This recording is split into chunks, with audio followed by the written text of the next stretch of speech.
University that develops leaders in the global knowledge economy. University Mission, a university committed to producing leaders by providing a 21st century learning environment through innovation in education, multidisciplinary research, and community and industry partnerships in order to nurture the spirit of nationhood, propel the national economy, and engage the world for sustainable development. University core values: patriotism, service, integrity, resilience, excellence, and faith. College goals. The College of Arts and Sciences aims to provide leadership in quality instruction, research, extension service, and professional training in the arts and sciences. It also aims to produce scientifically trained, economically stable, and environmentally conscious citizens. Moreover, it is also anchored on the philosophy of providing students with humanistic education, geared to enhance their commitment to personal growth and social transformation, thus making them professionals possessing love and faith in the Almighty God, their country, and fellow men. Bachelor of Arts in Communication Program Educational Objectives. This program aims to equip students with the knowledge and skills in the theory and practice of communication, applicable in various professions and contexts with focus on media professions. Batanes State University.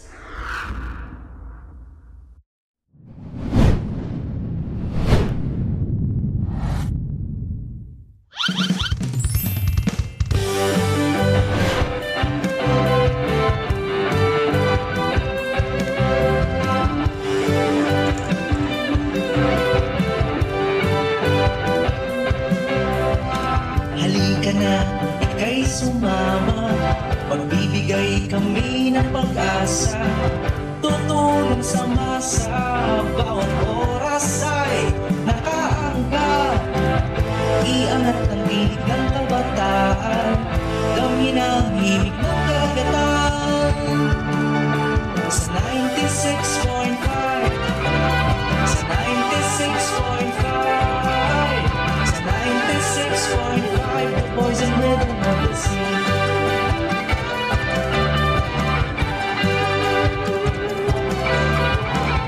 Boses ng State yung arason, na Cebu ay naririto. Ang panahon makabago at totoo, ang handing nasa bisyo para sa inyo. Isyo ng bayan, talakayin at pag-usapan, nangungunang radyo number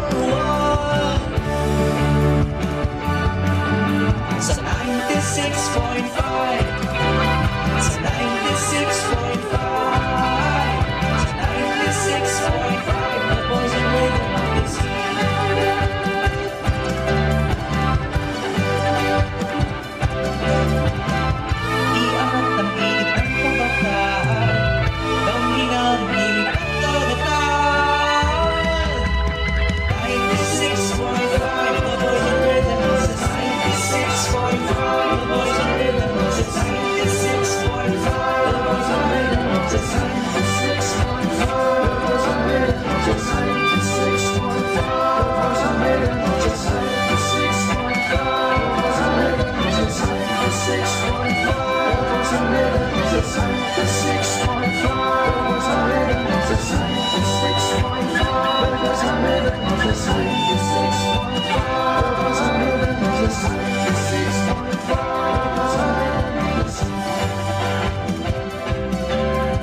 Maglalayag na ang mga balitang napapanahon at rumaragasa. Bibigyang tinig ang mga balitang nilambat pa sa Kalakhang Timog, Katagalugan. Live mula sa himpilang Sparta ng Kanlurang, Batangan.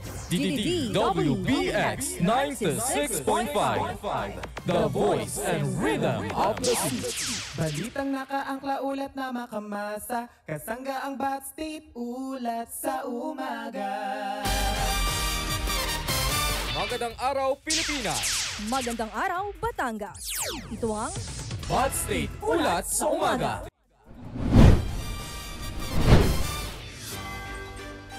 Magandang umaga, Pilipinas! Magandang umaga, Batangas!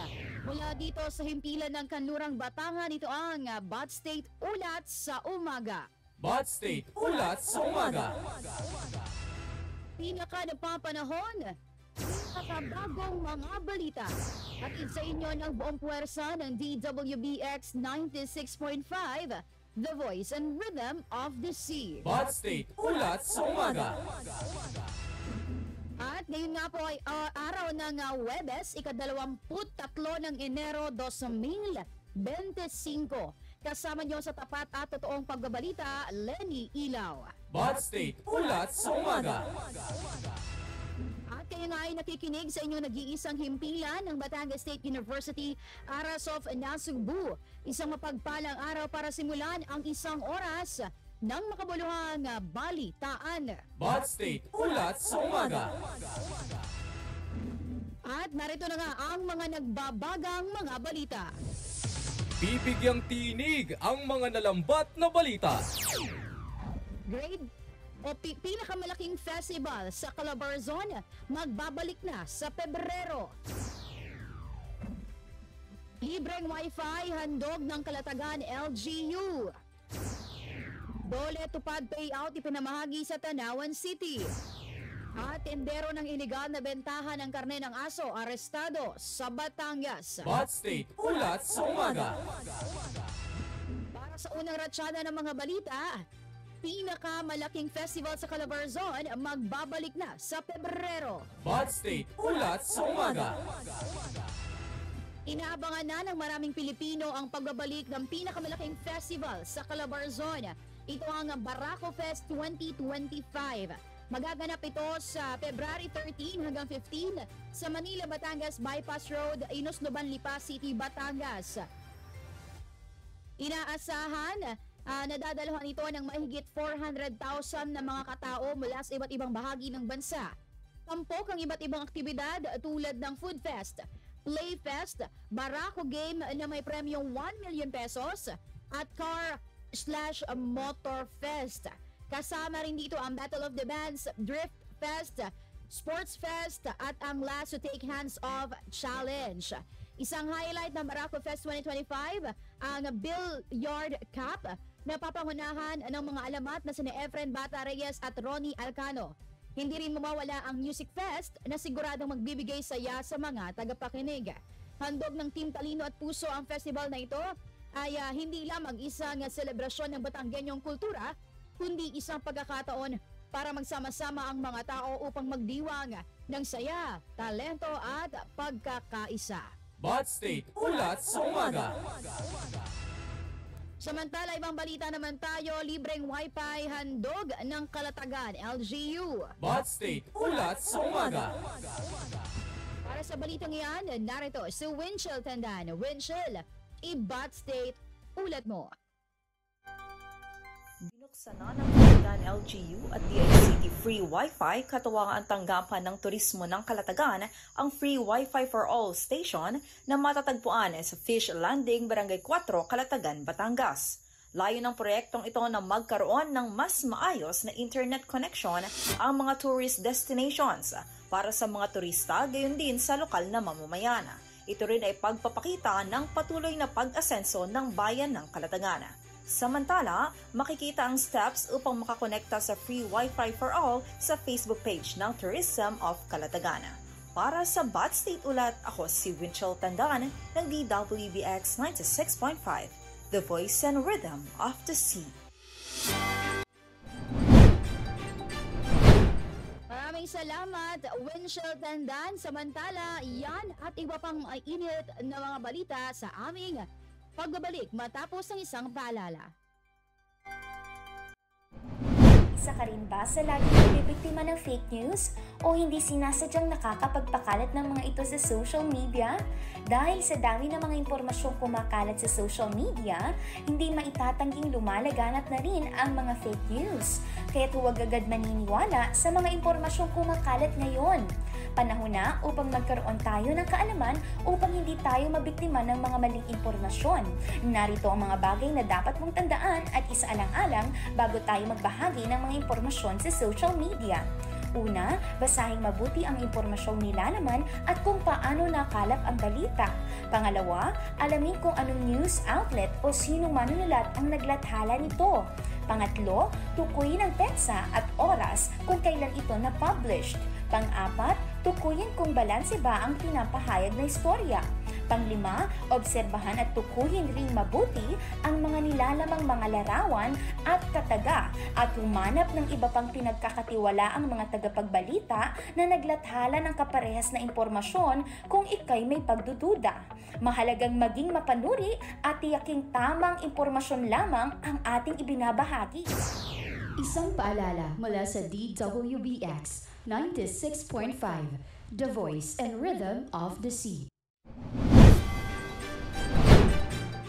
At kayo ngayon nakikinig pa rin, dito lamang yan sa DWBX 96.5, The Voice and Rhythm of the Sea. Bot State, ulat sa umaga. Kapag papatuloy ng ating mga balita, Dole Tupad payout ipinamahagi sa Tanawan City. Bot State, ulat sa umaga. Ipinamahagi ni Congresswoman Maria Teresa Collantes ang Dole Tupad payout sa mga Tanaweños. Ito ay upang matulungan ang bawat pamamayan sa kanilang pinansyal na estado. Layan ng programa na mabigyan ng suportang panghanap buhay ang mga kababayan at mas mapalawig pa ang mga programa ng pamahalaang nasyonal. Samantala, katuwang rin ang pamahalaang lungsod ng Tanawan sa pangunguna ni na Mayor Sonny Perez Collantes, 3rd District Chief of Staff at iba pa. Bot State, ulat sa umaga. Ibang balita naman tayo, tindero ng iligal na bentahan ng karne ng aso, arestado sa Batangas. Bot State, ulat sa umaga. Para sa balitang iyan, narito naman si Hans Rivera. Hans, in Bot State, ulat mo. Arestado sa isang entrapment operation ng isang tindero sa Padre Garcia, Batangas na nagbibenta ng mga ulam mula sa karne ng aso. Kabilang sa mga putaheng inihahanda ng suspect ang champeni, adobo at inihaw na ulo ng aso na handa na sanang ibenta sa mga customer.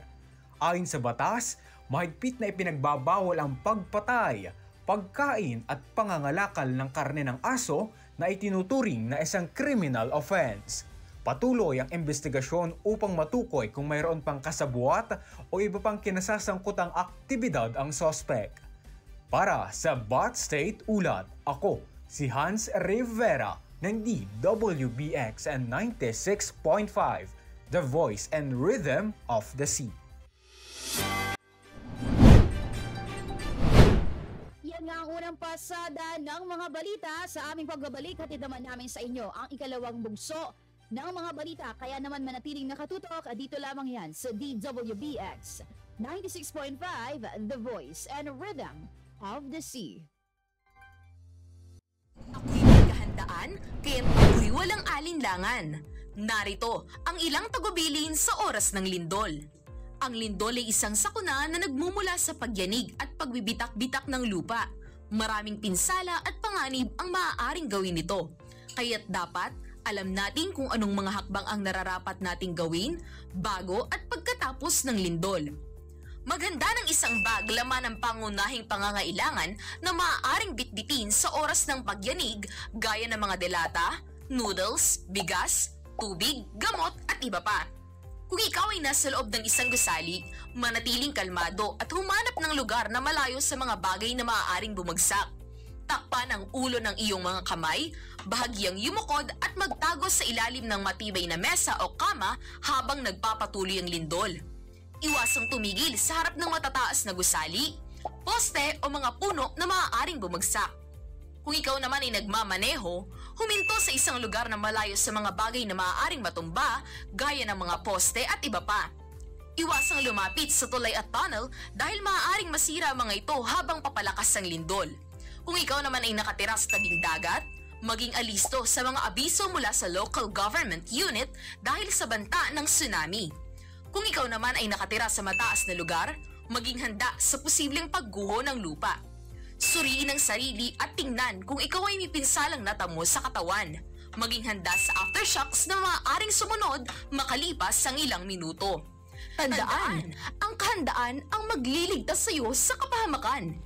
Isang paalala mula sa DWBX 96.5, The Voice and Rhythm.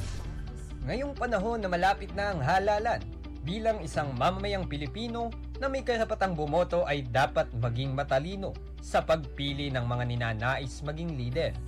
Paano nga ba magiging matalino sa pagpili ng kandidato? Una, kilalanin o ilista ang mga kakandidato sa halalan, kung ano ang kanilang mga paninindigang posisyon at kilatisin ang kanilang mga plataporma. Pangalawa, alamin ang mga isyung nais mong bigyang pansin ng mga kandidato. Ilang halimbawa nito ay ang kahirapan, unemployment, karahasan at iba pa. Pangatlo, kilalanin ng mga kakandidato sa paraang pag-attend ng mga pagpupulong ng komunidad, panonood ng mga debate at public discussion ng mga kandidato, at alamin ang educational attainment at leadership background ng bawat kandidato. Pang-apat, ay salain ang lahat ng naitalang impormasyon na iyong nakalap at pagkatapos nito ay madali mo nang mapipili ang iyong nais iboto. Maging matalino sa pagboto, ang ating karapatan, gamitin ng wasto. Isang paalala mula sa DWBX 96.5, The Voice and Rhythm of the Sea.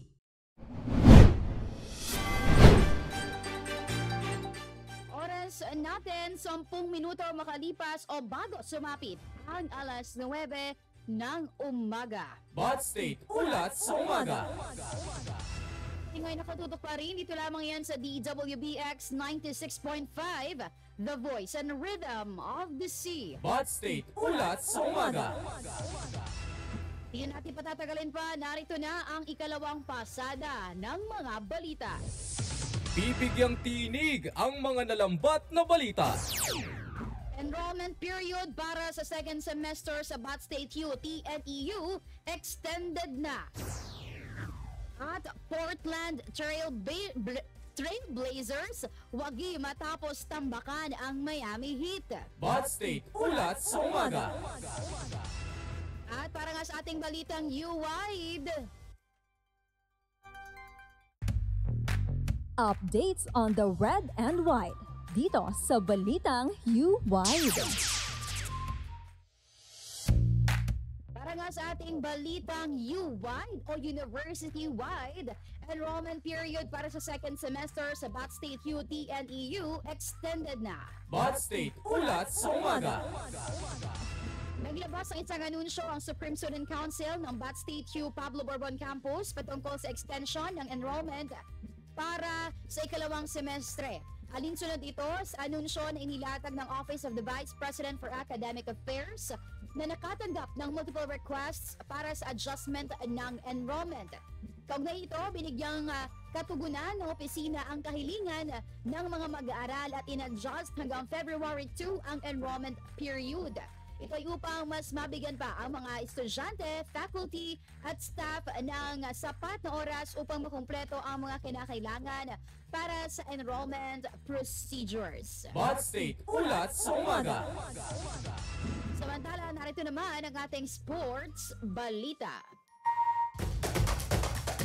Sports Balita.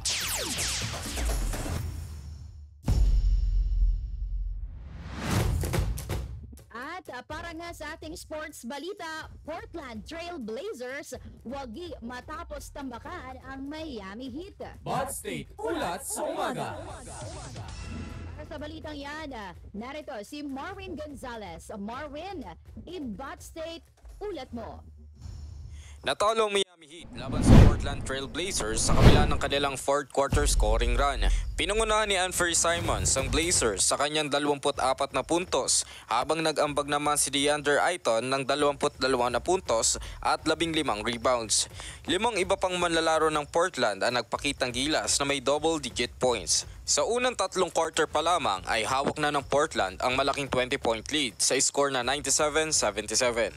Nagpakitang gilas ang Miami sa ika-4 na quarter, nakapagtala ng 30 puntos at nalimitahan ng Blazers sa 19 na puntos. Ngunit hindi pa rin dito sapat upang mabura ang malaking kalamangan. Natapos ang laban sa score na 116-107 pabor sa Portland. Nalimitahan sa 13 puntos si Miami star Jimmy Butler habang nagbigay si Kel Ware ng 20 puntos at 16 na rebounds. Bumagsak sa 21-21 ang win-loss record ng Heat habang nasa 15-28 naman ang Blazers. Para sa Sports Balita, ako si Marvin Gonzalez ng DWBX 96.5, The Voice and Rhythm of the Sea.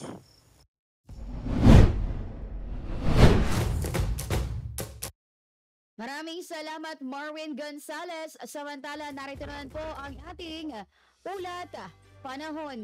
Bud State Ulat sa Umaga. Ngayong araw po ng Huwebes, magdadala ng mga maulap na kalangitan at kalat-kalat na pag-ulan ang shear line sa Bicol at Quezon, pati na rin sa ilang bahagi ng Mimaropa. Samantala, makakaranas din ng mga mahihinang pag-ulan sa Aurora at Cagayan Valley. Sa nalabing bahagi ng Luzon, kabilang na ang Batangas, bahagyang maulap hanggang sa maulap na papawirin at isolated na pag-ulan ang mararanasan. Samantala, maaari ring makaranas ng kalat-kalat na pag-ulan sa Visayas, partikular na sa Northern Samar, Aklan at Capiz dahil din sa shear line. Easterlies naman ang maaaring magdala ng ulan sa may Eastern Samar, pati na rin sa bahagi ng Mindanao, partikular na sa Basilan, Sulu at Tawi-Tawi. Sa nalalabing bahagi naman ng bansa, maaaring asahan ang maliwalas na panahon at localized thunderstorms sa hapon. Anumang nakataas na gale warnings, anumang baybayin sa bansa kung kaya malayang makakapamalaot ang ating mga kababayang mangingisda. Subalit, pag-iingat pa rin ang paalala lalo na kung may mga thunderstorms na maaaring magpalakas ng alon. Ang araw ay sumikat dito sa Batangas kaninang 6:24 ng umaga at lulubog mamayang 5:52 ng hapon. Bud State Ulat sa Umaga. At para naman sa ating latest foreign exchange rate update sa palitan ng piso kontra US dollars, 58.44. Canadian dollar, 40.81. Singaporean dollar, 43.23. Saudi Riyal, 15.58. Euro, 60.95. Chinese Yuan, 8.05. At Japanese Yen, 38 centavos. Bud State Ulat sa Umaga. At yan ang mga balitang nakalap namin sa buong magdamag. Pinaka-napapanahon, pinakabagong mga balita. At yan sa inyo ng buong puwersa ng DWBX 96.5, The Voice and Rhythm of the Sea. Bud State Ulat sa Umaga. At yan, medyo nakabawi na siguro tayo ng tulog at hindi na tayo lutang, kaya siguro naman hindi na tayo magbabakel. Kapag pinromote na natin ang ating mga social media accounts sa ating Facebook, YouTube and TikTok, ayan, puntahan nyo lamang po at DWBX 96.5, lalong-lalo na para bukas kasi magbabalik ang hashtag DWBask.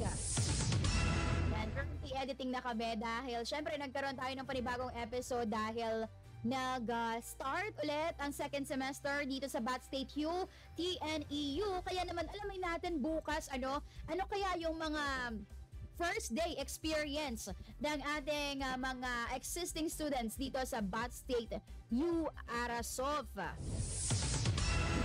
Ayan, para mapanood niyan, syempre kailangan nyo mag-follow sa aming Facebook page, kaya din sa ating TikTok account at DWBX 96.5 para naman unang bagsak pa lang bukas ng umaga, kayo ang isa sa mga pinakaunang makakanood talaga. Yun na nga po, magkita-kita tayo muli bukas, alas 8 hanggang alas 9 ng umaga. Pero bago ang lahat, patiin natin lahat ng ating mga tumutok. Ayan ako, naglag yung Facebook. Ayun. Tumutok sa ating Facebook Live. Kay Jeremy, kay Giro, kay Katrina, kay Joseph, kay Marvin, at kay Cesar Anthony Dime. Ayan. Happy morning sa inyong lahat. At atin pong tutukan ang susunod na programa dahil susunod na ang pusong ko to, Best of OPM Love Songs. Pwede nyo po kaming mapakinggan sa ating radio frequency 96.5. Kung wala kayong load, paubos na yung load nyo pang nood ng ating Facebook Live. Ayan, pwede nyo kaming subaybayan from 8 a.m. to 5 p.m. with our Best of OPM Love Songs. Dito lamang yan sa DWBX 96.5, The Voice and Rhythm of the Sea.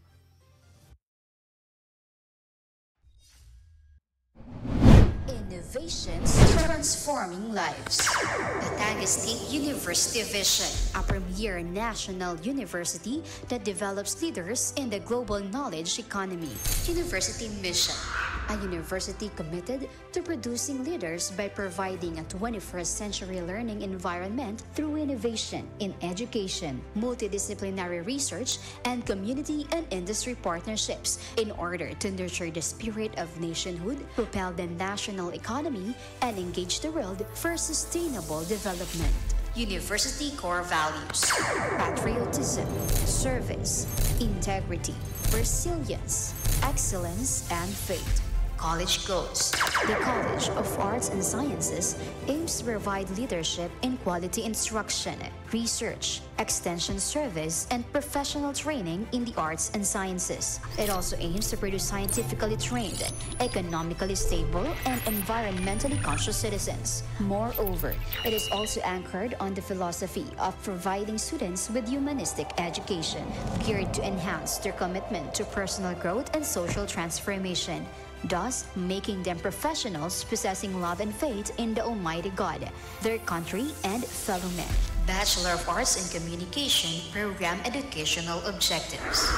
This program aims to equip students with the knowledge and skills in the theory and practice of communication, applicable in various professions and contexts with focus on media professions. Batangas State University.